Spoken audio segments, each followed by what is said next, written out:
These Temecula Valley baseball fans were treated to an instant classic as the Golden Bears were facing Dana Hills in the CIF Southern Section Division II quarterfinals. I'm Pep Fernandez, and you're watching High School Game Time. We'll also have highlights from Great Oak, but first, we start off with those Golden Bears. Here's what a playoff crowd looks like. Brown in yellow, brown in yellow, brown in yellow. TV and Dana Hills tied at 1 going to the bottom of the 7th inning. Mitch Kemp gets on board with the single to right, so the Golden Bears are in business. Next, it's Samari Buchanan. He does his job, lays down the bunt, and moves Kemp over to second. The winning run now in scoring position, and up to the plate steps the great Alec Garrett. He said before this at bat he'd hit a walk-off, and Garrett never lies. Never laces the single to left. In comes Kemp.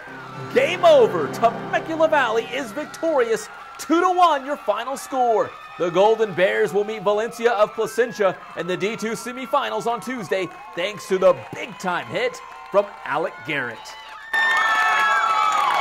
This is kind of the situation you dream up as a kid, right? I mean, this is it. Yeah, it was. I told my coach on third, I was like, I'm gonna hit a walk-off right here. I'm gonna do this.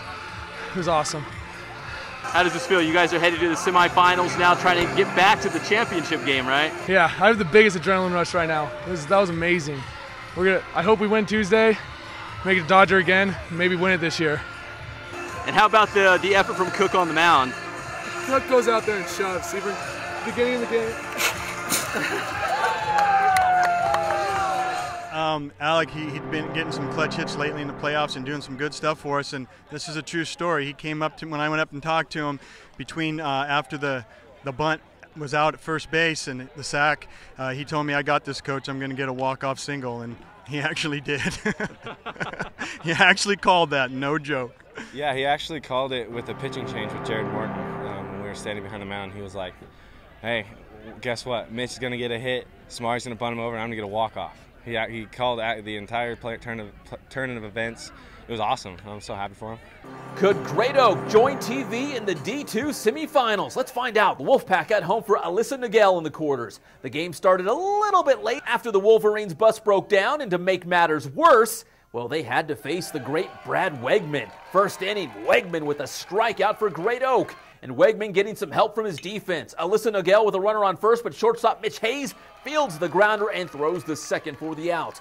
The Wolverines sent Kyle Molnar to the bump. The future UCLA Bruin going strong. He and Wegman will battle for years to come in the Pac-12. Wegman going to USC.